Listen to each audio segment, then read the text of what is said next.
El huracán es la fuerza más destructiva que existe sobre la Tierra, y como tal, este huracán está aquí para destrozar todo lo que se ponga en su camino. Traigan palomitas y disfruten el paseo. Soy el huracán Jan y estoy aquí para destrozar el cine. Bienvenidos a su canal y comencemos.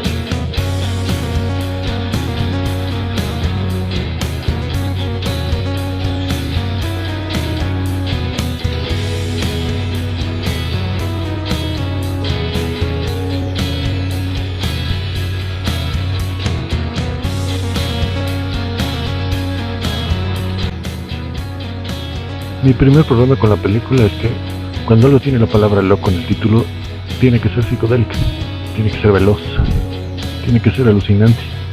Tiene sus momentos de velocidad, pero se pierden con las pausas. La película comienza con fluidez, pero los diálogos se pierden porque no son dinámicos. Sería la misma queja que tengo con la película de Drive. Quien la haya visto sabrá. Tiene enormes espacios de silencio. Prácticamente el personaje principal no dice absolutamente nada durante todo el inicio y hasta el minuto, más o menos el minuto 12, dice una palabra. La película continúa así y los demás actores hablan, pero el personaje principal se queda mudo y es una característica de la persona en toda la película. Lo que lo describe bien, pero la vuelve tediosa. Loco fin de semana es muy lenta para hacer algo loco. Comienza bien, tiene toda la estructura que debería tener al principio y la organización de las imágenes está bien hecha, los encuadres están bien hechos, tiene uno que otro detalle de unas tomas que vibran, pero es insignificante. Se agradece el desfile de mujeres que hay en la película, la primera secuencia, la exnovia del personaje con la que empieza, se ve genial, pero la actriz dista mucho de ser una actriz, y de hecho el personaje principal no se siente que esté inmerso en el personaje, se siente que lo está haciendo, y eso es molesto. No se siente natural, no se siente orgánico, parece estar tratando de ser alguien que no es. Lo mismo con ella, la mayoría de los personajes de la película son así. No se sienten bien ubicados dentro de su papel, parece como si tuvieran miedo de equivocarse cuando hablan. La escena en la que el personaje principal se vomita sobre su novia no se ve natural, se ve forzada, se ve lenta, le falta dinamismo. Y esa falta de dinamismo es lo que mata la gracia del chiste, aunque debo decir que nunca he sido partidario de los chistes asquerosos. Esa comedia situacional nunca me ha parecido muy grata. De hecho, el tipo de película que es esta nunca ha sido la clase de película que a mí me gustaría ver.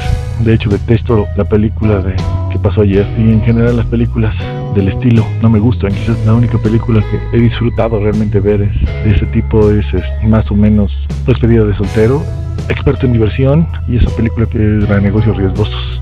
Películas que creo que emula esta de algún modo, porque en Experto en diversión son amigos que deciden salirse de rodillo y hacer lo que quieran, mientras que en Negocios riesgosos el personaje principal decide hacer un evento en su casa para ganar dinero, que es más o menos la premisa de Loco fin de semana.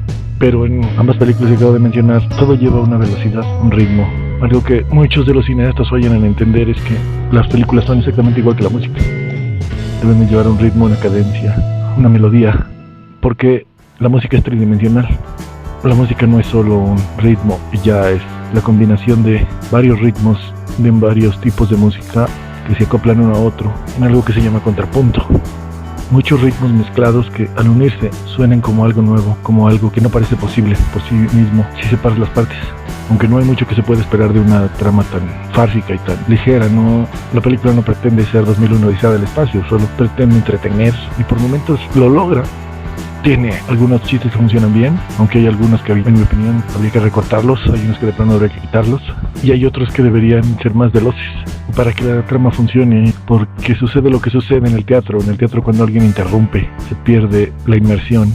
En una obra de teatro siempre debe mantenerse el ambiente para que las personas puedan fijarse en la historia y olvidar todo lo demás. Cuando una historia está bien narrada cuando los actores hacen bien su trabajo, uno deja de ver el fondo, uno deja de notar las fallas, uno deja de pensar en que son unos tipos disfrazados en una tarima con un fondo pintado en un telón, y realmente logra obviar todo eso y concentrarse en la historia. El problema es que cuando los diálogos no son fluidos, uno tiene demasiado tiempo para pensar. Una de las grandes virtudes de Quentin Tarantino es que te puede contar la historia más estúpida del mundo, pero rellenarla con diálogo de tal forma que uno tiende a olvidar lo que está pasando y centrarse en las voces nada más. Y el trabajo del director es hacer que el público quede inmerso con la situación o con el diálogo de tal forma que no le importe nada más. Alfred Hitchcock decía que no hay nada más aterrador que una puerta cerrada. Y Alfred Hitchcock podía con una puerta cerrada mantener el suspenso en el público durante minutos de silencio, durante secuencias sin grandes efectos y sin grandes actuaciones, solo con el uso de la cámara y la luz. Un lujo que podía darse porque conocía el lenguaje cinematográfico y lo dominaba. Pero en esta película hay momentos en los que la ilusión inicial se pierde. Tienes esa puerta cerrada al inicio de la película. Estás viendo una situación en la que no tienes idea de lo que está pasando y eso es lo que te engancha a tratar de saber lo que sucede. Cuando el personaje principal comienza a narrar la historia, engancha, pero cuando la historia que narra deja de ser fluida, ese gancho se pierde. Y es cuando uno empieza a notar las cosas que no, porque está teniendo tiempo para pensar. Creo que la comparación más justa que podría hacer de esta película sería con la película de Deadpool, porque son más o menos la misma cosa. La intención detrás de las dos es hacer una farsa en la que la seriedad queda descartada, la lógica de una película normal queda descartada, lo que nos da un personaje principal que sigue la trama pero sin ninguna clase de seriedad. Esta película parece intentar que no te la tomes tan en serio. Quiere mostrar un mundo loco, porque eso es lo que es una farsa, una exageración de la realidad. Aunque muchos creen que es una película cómica, no lo es. La farsa es una forma de hacer una obra en la que los personajes son caricaturescos y viven situaciones que no son demasiado realistas. Están plantados en la realidad, pero no son exactamente reales. Son como parodias de una persona. La principal diferencia entre una comedia y una farsa está en la base. La comedia intenta que el público vea sus propias fallas para hacer reír y para enseñar una lección moral, pero la farsa pretende burlarse de la realidad y de las cosas que no son intrínsecas pero que no queremos aceptar. El problema con la farsa es que no siempre te va a dar risa, porque lo que intenta es avergonzar al espectador, no trata de hacernos reír. Una farsa siempre trata de ridiculizarnos, porque las farsas están diseñadas para ridiculizar la realidad de la sociedad.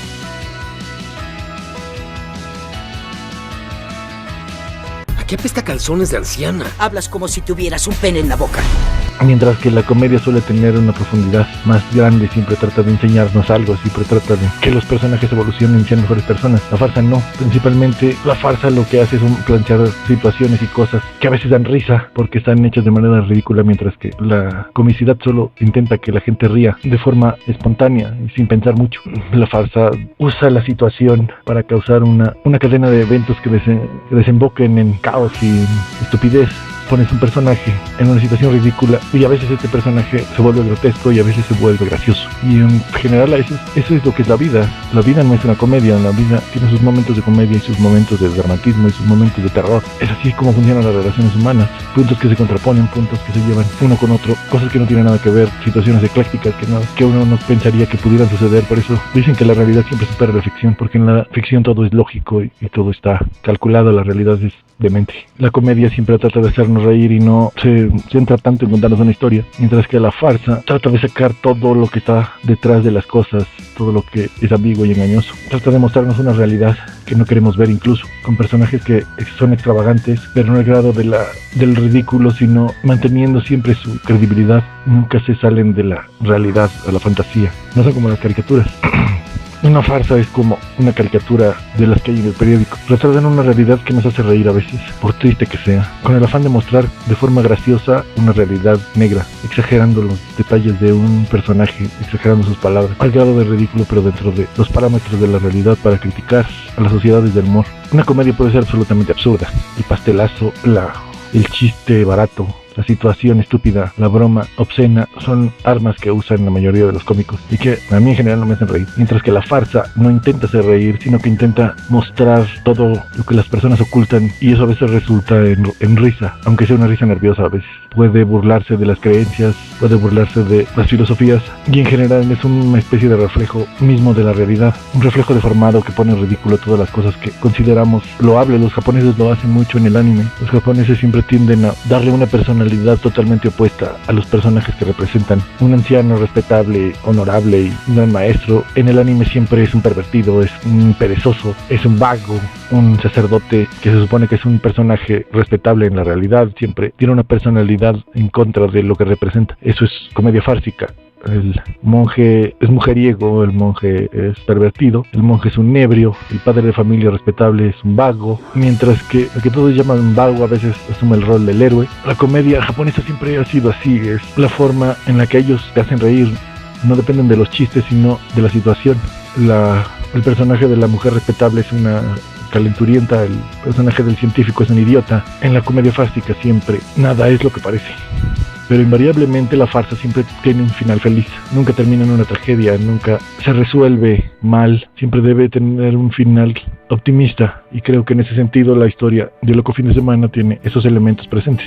Loco Fin de Semana no es una gran película, no es una joya, no está a la altura de una gran película, de una película mediana, pero no pretende serlo. La película pretende ser una falsa, pretende ser una burla, y está muy lejos de ser la blasfemia de la que todos se han quejado. He visto películas mexicanas y son absolutamente ridículas, al grado de lo absurdo. Vi esa cosa de No Manches Frida y no toleré 15 minutos de ver a Omar Chaparro. Fue asqueroso. Ese tipo tiene una presencia horrible porque no hace un personaje, siempre está representando a Omar Chaparro, lo que es absurdo porque en Kung Fu Panda hace una muy buena actuación, y creo que depende mucho del director. Creo que cuando lo contratan para hacer el doblaje del panda lo obligan a hacer un buen trabajo, y en las películas en las que sale no. Creo que en las películas en las que sale le dejan que haga lo que quiera y termina siendo Omar Chaparro otra vez. Y es la misma queja que tengo con Deadpool, porque habiendo visto todas las películas de Ryan Reynolds, me doy cuenta que Ryan Reynolds hace lo mismo. Ryan Reynolds no está representando a Deadpool, Ryan Reynolds está representando a Ryan Reynolds. Lo conozco desde sus primeras películas y siempre es ese personaje bufonesco, burlón, sarcástico, mordaz,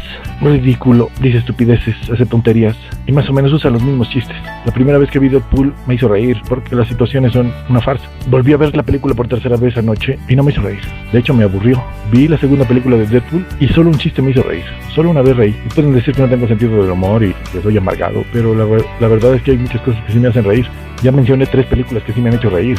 Están ahí Negocios Riesgosos, está Experto en Diversión, Despedido de Soltero.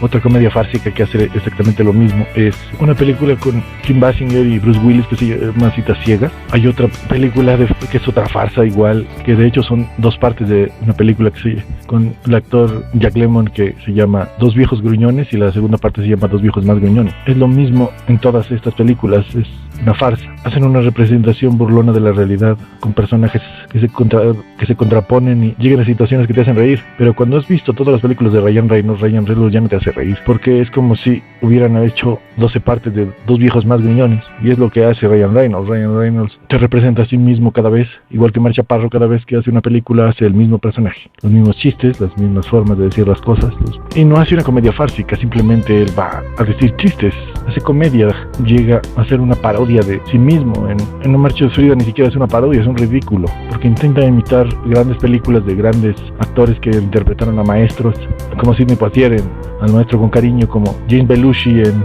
El Director, Uno contra Todos, como Michelle Pfeiffer en Mentes Peligrosas. Trata de hacer eso, pero lo hace tan mal y lo hace sin respeto a las actuaciones originales, que ni siquiera llega a ser una parodia. Una parodia siempre es una burla, pero es una burla con respeto, es una burla ingeniosa, es una burla a la que llegas a apreciar. Pero esta es una burla triste, es una burla ridícula que hace que a uno le dé vergüenza que este tipo sea del mismo país que uno. Incluso Ryan Reynolds, cuando trata de burlarse haciendo el mismo papel, por lo menos es su papel y tiene un personaje bien desarrollado, tiene una forma de hacer las cosas que no parecen un insulto a los demás, pero la mayoría de los cómicos mexicanos son una falta de respeto al cine. Creo que para mí es más gracioso ver La Risa en Vacaciones que ver la mayoría de las películas que se hacen hoy en México, sobre todo las comedias, porque viendo que llevan detrás a cómicos como Tintán y Cantinflas, no tienen una justificación válida para decir que no tienen bases para hacer comedia hoy. Yo veo una película de Tintán y de Cantinflas hoy, después de haberla visto 20 veces, como nos ha pasado a cualquier mexicano. Creo que cualquier mexicano que se respete y que se digne de llamarse mexicano ha visto 20 veces una película de Tintán y otras 20 de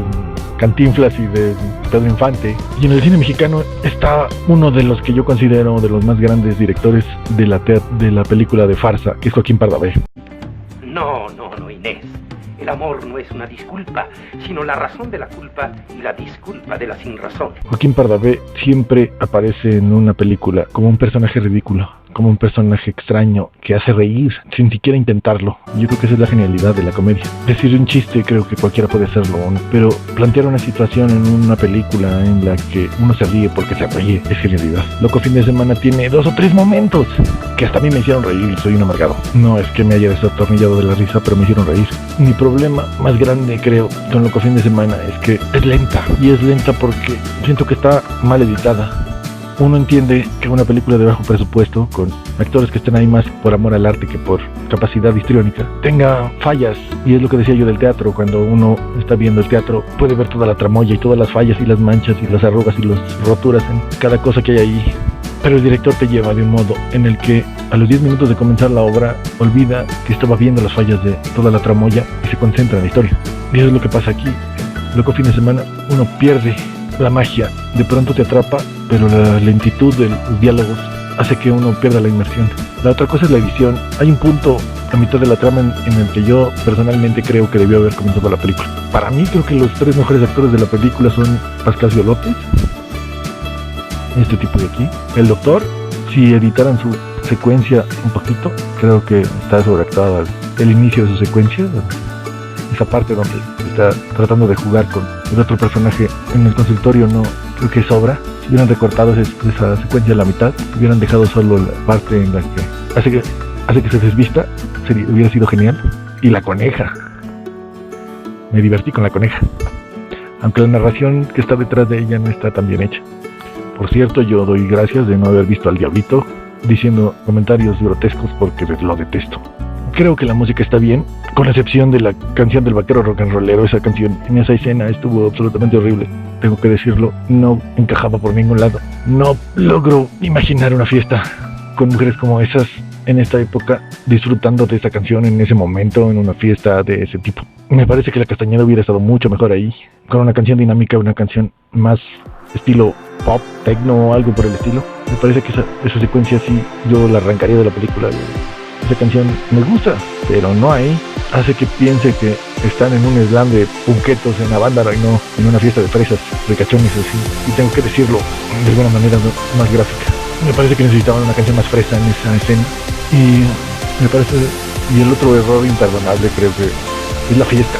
Yo creo que ya todo el mundo lo dijo, la fiesta se ve pobre y creo que es algo que se hubiera podido solucionar sin tanto problema, haciendo tomas cerradas de gente amontonada, usando algunas luces, tratando de hacer que la cámara nos diera una sensación más claustrofóbica y haciendo una secuencia en la que nuestros personajes principales hablan y la gente rebota contra ellos y que parezca que haya mil gentes en ese lugar y no 10 o 20. Yo creo que la mayoría de las películas del estilo que son gringas tienen fiestas confinadas dentro de una casa para que uno sienta que hay más gente de la que tienen, hacen tomas más cerradas, iluminan más oscuro, usan neón.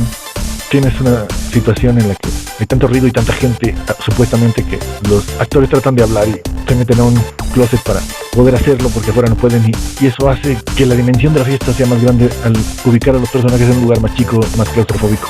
Y creo que sí se hubiera solucionado bien esa parte. Otra cosa que me parece que le falta a la película es relleno. Yo que detesto el relleno, tengo que admitir que la película necesita más de relleno.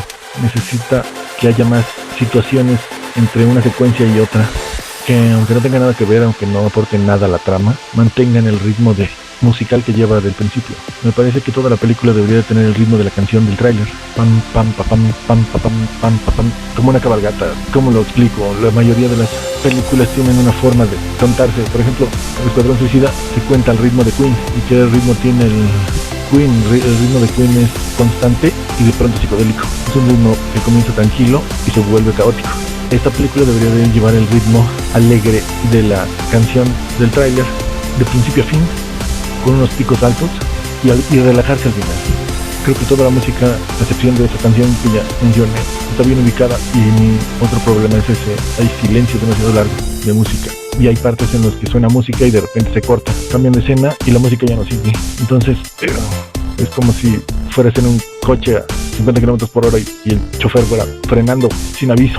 De repente, tomar el microbús, freno, acelera, frena. Y no se siente cuando es una vez, pero cuando lo haces más de una vez es horrible. Y eso sucede más o menos al final. Suceden como 5 o 6 veces que se detiene la música, dando paso a otra escena. Y creo que es un problema de edición. Así que fuera de las actuaciones malas, creo que la película es soportable. No es mi género, no me gusta, como ya lo dije. Y creo que le falta mucho para estar bien ejecutado. Y al final pienso que sus dos grandes problemas son la falta de diálogos dinámicos, el exceso de pausas, porque una pausa dramática está bien, pero una pausa descuidada, ¿no? Y las actuaciones que rompen con el realismo. Yo sé que es una farsa, pero hasta las farsas tienen que mantener un grado de realismo para no parecer tontas sin querer. Lo que me gustaron, las tomas están bien hechas, los encuadres, tiene unos momentos en los que están bien musicalizados y tienen un ritmo de imágenes que están bien hechos. Sobre todo las partes en las que narra su historia, intercalan personajes y tomas. Las actrices principales creo que hubiera podido dar más, se siente algo acartonada. El actor principal definitivamente es acartonado y no se sienten exactamente comprometidos con el trabajo, y no creo que sea su problema, sino que me parece que en este caso el director no los presionó lo suficiente para que dieran una toma convincente. Y creo que técnicamente la película está bien, con excepción de la edición. Me parece que la película debió haber empezado a la mitad, precisamente cuando él llega a una fiesta nefasta, se acuesta con una chavita y empezar a narrar toda la historia desde ahí, porque no es tampoco como que sea un gran pico en la película de acción, es un punto de inflexión. Yo siempre creo que los puntos de inflexión es donde se debe de comenzar una película, un punto donde el personaje vive algo en el que tiene que tomar una decisión. Siempre es lo que debe desencadenar una historia. Entonces la primera escena, la secuencia de inicio está bien, pero cuando empieza a narrar la historia debería de comenzar narrando esa fiesta horrible directamente y cómo despertó esa mañana de esa fiesta horrible. Los personajes también deberían moverse más, deberían dar la ilusión de que hacen más que estar sentados los tres en una silla y lo único que cambia es el escenario de atrás, porque es como si estuvieran cambiando telones, o por lo menos yo sí lo sentí por momentos, y eso se logra con el relleno. Me parece que una o dos tomas de ellos caminando por la calle cuando van de un lugar a otro hubieran quedado bien para darle fluidez. Finalmente, mi conclusión es que es un buen experimento. Me parece que llegó al nivel de cualquier película mexicana actual. Tiene sus momentos en los que se supera a una que a otra, por no decir que la mayoría, lo que es un comentario triste en sí mismo. Pero siempre hay que tomar en cuenta que es una farsa. Yo considero que es muy injusto de parte de toda la audiencia criticona, porque y que no saben de cine, pintar a la película como una basura solo porque no les gustó. Yo no puedo decir que me gustó, pero tampoco puedo decir que es una porquería. Me parece que pudo haber sido mejor hecha, me parece que pudo haber tenido un mejor guión, pero la premisa era ridícula para empezar. La premisa son 3 tipos que quieren hacer una fiesta. No hay mucho para trabajar con eso. 3 tipos haciendo una fiesta. Me parece que hubiera sido mucho más divertida si hubieran tenido, no sé, 3 días para hacer la fiesta. Si los hubiéramos visto corriendo por toda la ciudad buscando cosas para dicha fiesta. Si los hubiéramos visto hincados rogándole a gente para que les ayudara. Mucha gente. Y eso no creo que hubiera sido tan difícil de hacer. Me parece que con poner a la misma persona con diferentes pantalones, haciendo tomas donde no se le ve la cara, con diferente ropa, de espaldas, enfocándonos solamente en el hecho de que los personajes estaban rogando y no en el personaje al que le rogaban en diferentes locaciones. Eso le hubiera dado algo de gracia. Una secuencia de puertas cerrándose es un cliché, pero ese es el punto de los clichés, que los aproveches cuando realmente te sirven. Bien, la película fue un experimento, eso es todo. No la justifico diciendo que es un experimento, simplemente toma en cuenta el hecho de que es una baratija y que se hizo al vapor, solo para probar un punto. Y ese punto es que nos roban en el cine. Los cineastas nos roban, los cineastas ofrecen productos asquerosos, gastando millones de pesos.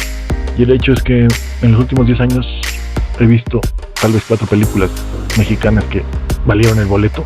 Así que es bueno ver que haya gente queriendo hacer cine por hacer cine y no por hacer dinero, no por hacerse ricos. Le doy a la película un 10 por el esfuerzo y un 5 por la ejecución. Por ciertas partes de la película creo que un 5 es generoso. A veces llega a 6, a veces tiene 2-3 momentos en los que llega a 7. Así que en promedio yo creo que la promedio sería 5. Haciendo la suma y la división, en lo que dicen que no ofrece nada nuevo, yo creo que si ofrece algo nuevo, ofrece posibilidades. Creo que la misma película hecha por un director que tenga mucha experiencia haciendo cine sería algo genial. En esta situación de hacer una farsa ridícula, me parece que haría algo, no sé si único y memorable con ese presupuesto, pero me parece que si lo retaran a hacer una película con 2 millones, con este guión, usaría la cámara para contarnos la historia, diría la dinámica de la luz y de la cámara. Me parece que todos los que dicen que es una porquería están tratando de compararla con El Padrino. No estamos hablando de una película ambiciosa que trata de contarte una gran historia. Estamos hablando de una película ridícula, contándote una historia ridícula por un precio ridículo, con actores que no cobraron, actores que no han actuado. Y en mi opinión, yo creo que Pascasio López debió haber sido el protagonista. Porque el tipo es muy buen actor. Esperemos la película que sigue. Mi nombre es Jan y esto fue Destrozando el Cine.